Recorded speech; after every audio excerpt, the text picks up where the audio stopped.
All right, good day, everybody, and welcome to Headline Hits with LW. It is Tuesday, September the 13th, 2022.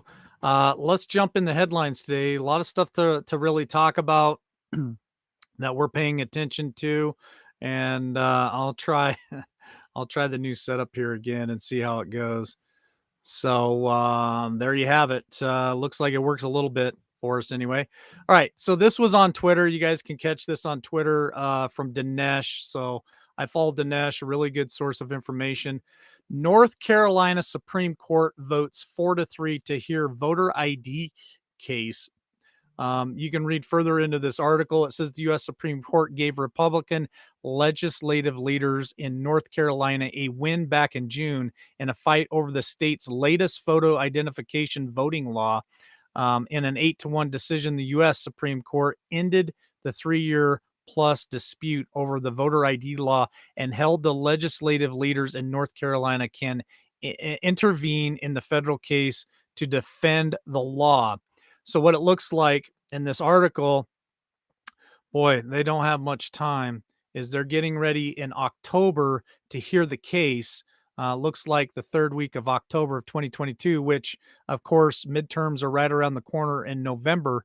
So they really gotta get on this really quick. Now that the North Carolina State Supreme Court has voted a 4-3 along party lines to hear the oral arguments in October, the lawsuit challenging the state's photo ID law.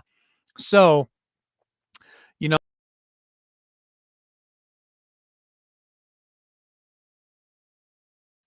every one of us can agree that we have to have voter ID, period. Like there is no other way around it. If you're going to vote, one, you need to be a citizen, and two, you need to show ID. Period.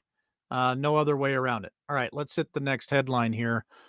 This is one of my favorites because old Katie Hobbs, she's running. She's running scared. Arizona Democrat Katie Hobbs won't debate Republican Carrie Lake for the governor's race. You know, one of my favorites, Wendy Rogers, is out there putting this out day in and day out. And kudos to Wendy Rogers. I did reach out to her yesterday. I'm hoping to get her scheduled to come on the show because I'd love to have a conversation with her. But she's backing Carrie Lake. And Katie Hobbs is running scared. So let's read a little bit of this article. Democrat Katie Hobbs' campaign for Arizona governor announced Sunday that she would not debate her Republican opponent, Carrie Lake. Hobbs' campaign manager, Nicole DeMont, stated that the Democrat would not share the stage with a, quote, conspiracy theorist, end quote, after the campaign faced mounting pressure to debate for Arizona's Clean Elections Commission. So she has not only said no once, but 3 times now she has denied Carrie Lake a debate. And not only that, but more of this article, you can catch it in Breitbart, states that she even denied debate with her own party during the primary. She wouldn't debate any of her other candidates out there running for the Democrat party. She wouldn't debate them. So there you have it. Remember, evil and lies have to protect themselves, and the truth will stand alone. And this Katie Hobbs is running scared. Kind of reminds me of Liz Cheney. And the great thing is that's going to happen in Arizona, like it happened in Wyoming, is Katie Hobbs is going down the road. She will get voted. She will not make governor of Arizona. I believe Carrie Lake is going to be the next governor of Arizona. So let's help make that happen. All right, next headline. Here we go. More censorship. We're all used to it. What are they scared of? Remember, lies have to be protected. The truth will stand alone. Google News excluded coverage of My Son Hunter by Breitbart News. So you read a little bit more down here in the article. Despite a majority wave of interest in the hit film My Son Hunter, resulting in coverage from publications including Newsweek, Rolling Stone, and the Washington Post, trending hashtags on social media, and future of Tucker Carlson. Google has deliberately excluded Breitbart articles about the new film from Google News tabs, even though as the film's distributor, Breitbart News is the best source of information on the movie about Joe and Hunter Biden. So this is what they do, folks. They suppress it, they hide it. After this came out, they finally put Breitbart up on one of their tabs, but it was very minute, very little coverage whatsoever. You know, I sat there and called Mark Zuckerberg a liar because when he admitted on Joe Rogan's podcast that the FBI told him to censor certain materials of Russian collusion and Russian disinformation coming out about Hunter Biden's laptop, he said, "Oh, we still allowed it to happen, but it was just not put on the forefront." That's a lie. They suppress and censor this information so crazy that the normies out there, they don't know what the truth is because they don't get to read it, they don't get to see it, they don't get to hear it. All right, next headline. Joe Biden claims we are on the right track on inflation, even as the cost of groceries keeps rising. Resident Joe Biden on Monday claimed progress bringing on bringing inflation down, even though the cost of groceries keeps rising. We're seeing hopeful signs of progress in inflation as well, Biden said, and added that inflation eased in July. So I'm going to stop right there. Inflation dropped like a very, very minute percent in July. Gas came down a little bit. That's really all that really did come down. And these guys are so crazy that they claim these victories on what they accomplish, and he hasn't accomplished anything. He is the root cause of inflation, and then when it drops 0.5%, he claims a victory. Hey, look what I did! Look what I did! Joe spoke about inflation during a speech in Boston's Langdon Airport on Monday afternoon and celebrated falling gas prices, but did not mention the rising cost of groceries. Again, the normies out there, the Dems, the ones that are sitting there in front of Communist News Network and ABC and NBC and CBS and all those lamestream media propaganda mouthpieces, they believe this nonsense.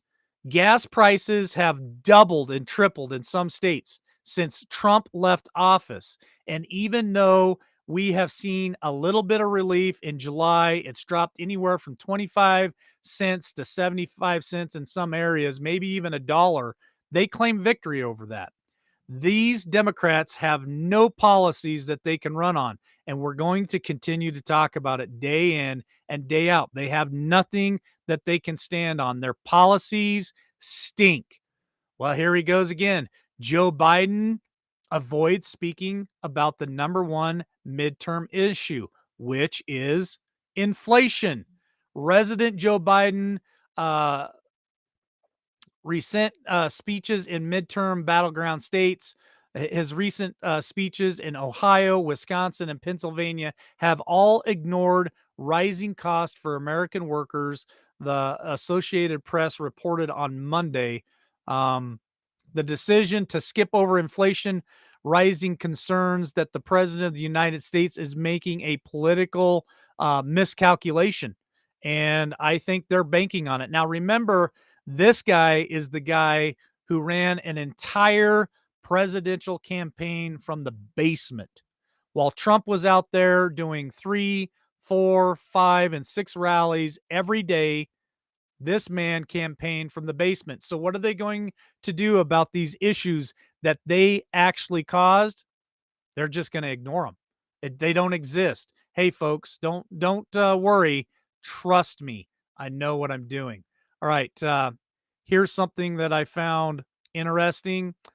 This kind of hits home because I saw one of my former classmates from high school post something on Facebook 2 days ago that was very, very disturbing, especially coming from a very conservative town here in the mountains.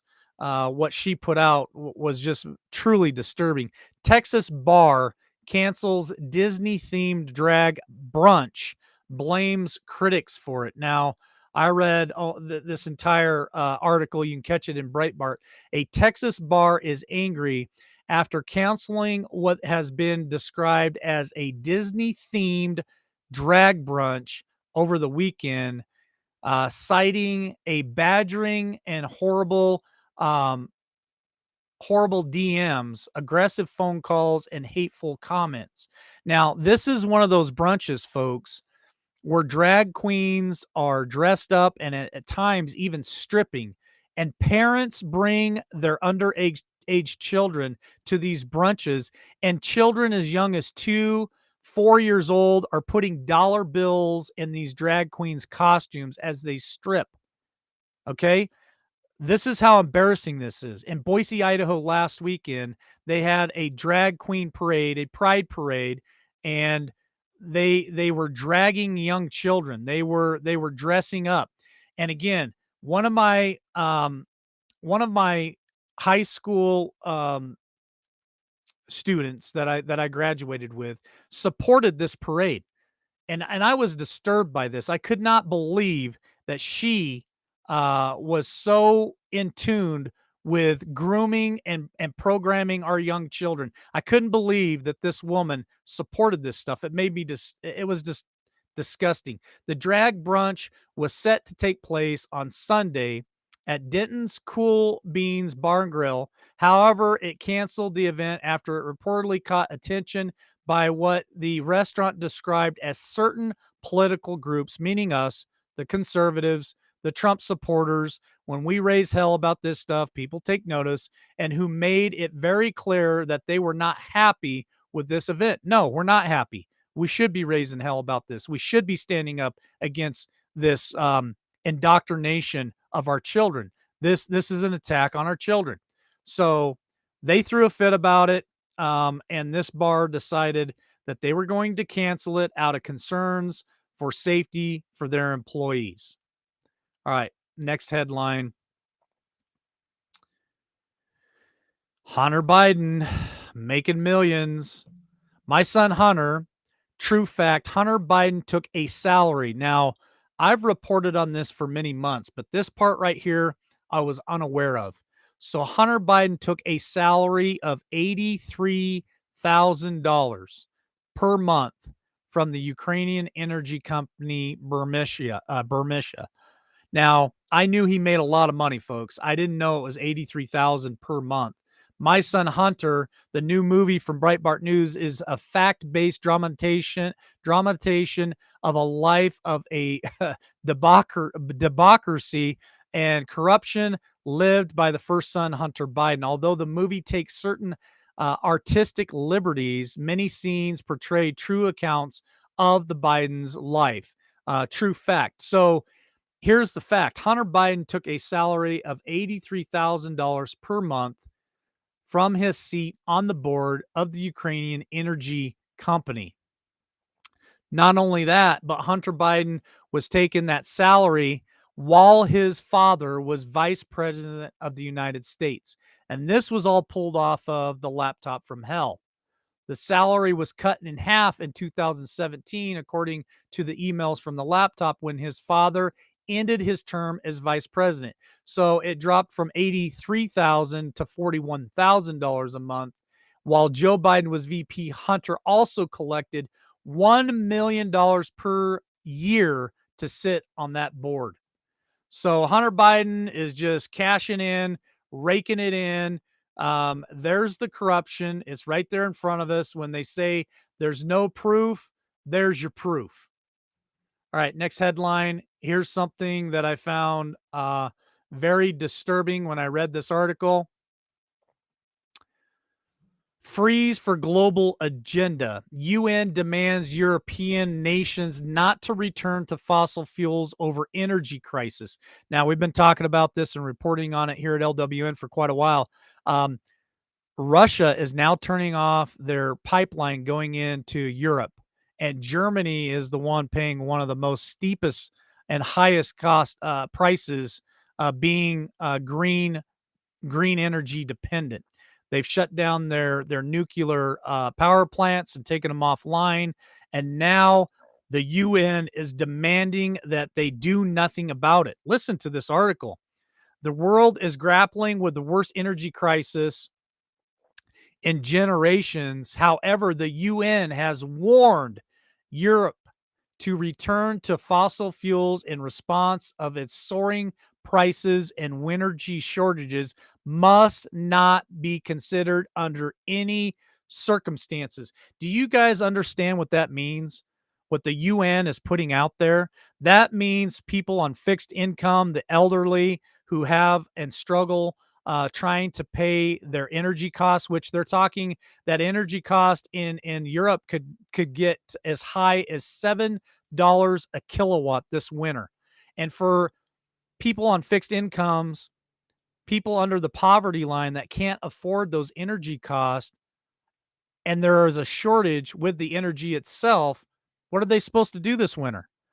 The UN is telling them freeze to death. We don't care. We do not want you in under any circumstances to go back to fossil fuels. That is disgusting, folks. If you want to read more on that article, you can catch it in Breitbart. But holy cow, under no circumstances should we go back to fossil fuels. All right, let's hit the last headline for today. Oh, yeah. Miss Jill Biden. Every time I look at this woman, I keep thinking about he married his babysitter. Are you guys aware of that? That Jill Biden actually was Joe Biden's babysitter. Joe Biden lost his wife. She died in an accident. And then he marries his babysitter. I don't know. Seems a little strange, doesn't it? Jill Biden says she has not yet discussed the 2024 with husband. I just think he needs to keep going. So let's listen to this. Let's listen to this video real quick. Dr. Biden is focused on celebrating teachers as everyone heads back to school. But in light of the Queen's passing, we started our conversation talking about the First Lady's personal memories of Queen Elizabeth. Then you and the president had tea. Oh, so wonderful. We had tea. Remember about the Queen? You know, well, first I want to say that our hearts are with the Queen's family. What I'm sure it is, babysitter. Was that she was really independent. We went up to her living room and they said to us, like, don't talk about families. So we went up. And so the first thing she starts with is family. So Prince Philip had just died recently. And I think, you know, she knows Joe. I mean, I think she just wanted to talk about her husband. She poured tea and Joe and I said, oh, let us help you. No, you sit there and I'll get the tea. And then she had such curiosity. You know, she wanted to know all about American politics, what was happening. So she put us at ease. Before traveling overseas to honor the life of Queen Elizabeth later this week, Dr. Jill Biden was in a place she knows well on Monday, the classroom. The First Lady, a teacher herself, visiting an elementary school in Knoxville, Tennessee. Well, I just want to say thank you to the three of you for becoming teachers. Dr. Biden showing support for her fellow teachers with Education Secretary Miguel Cardona. 1, 2, and 3. While also working to welcome those who aspire to be educators. You're one of so many teachers returning to the classroom. Meanwhile, there are schools all across the country facing these shortages. It's such a challenge. What concerns you the most when we talk about staffing for schools? And this has been happening for a couple of years now. We've seen it coming. The teacher workforce was skewed a little bit older, for several years now. But what we need to do is encourage younger people to come into the profession and also teachers of color. Parents and politicians are now weighing in on what books should be in our school libraries and what their kids are being taught. Where's the line, in your opinion, with how much of a say parents should have when it comes to what their kids are learning in school? Well, I think with the pandemic, parents saw how hard teachers work and how difficult this job really is. And I think if they work together in their school districts and decide what they want with their curriculum. Is there a balance between, this book should be in the library, this book All is under books review? should be in the library. All books. All books. This is America. We don't ban books. Dr. Biden has been First Lady now for nearly 2 years, with the president saying he will run again in 2024. Have you talked about it with him? Not yet. We've been a little bit too busy. Not yet, but I'm sure it'll be a discussion. Do you feel ready, you and President Biden, to hit a second presidential campaign? It has to be taxing. Well, it is taxing, but look at all Joe has done. Mhm. He has kept true to what he said. Yes, he has. And so I think he just needs to keep going. We're going to hear much more from Dr. Biden coming up. He just needs to keep going. Well, a couple of things out of that article and that video right there, folks. All books. This is America. We don't ban books. That's frustrating for me because there are books that should not be in our schools, in our school libraries. Anything that has to do with indoctrination of transgenders, and they're putting those books in not only high schools, not only colleges, but junior highs, middle school, elementary school, preschools. So if we're not going to ban books, then I ask this question: why is the Bible not allowed in those libraries? Why are Christian books not allowed in those libraries? If this is America and we don't ban books, then why are we not allowed to put those type of books in our schools? Just a question from LW. And here's my final thought. When she says, I just think that Joe should continue, should keep going because, he's done so much for this country. And he's done what he said he was going to do. Well, one, he hasn't done anything that he said he was going to do except for destroy this country. He has taken America from America first to America last. And again, I'm going to say it again. What policies can he run on? What successes can he run on? He is completely ignoring inflation questions and the topic of inflation when he's out in the American people.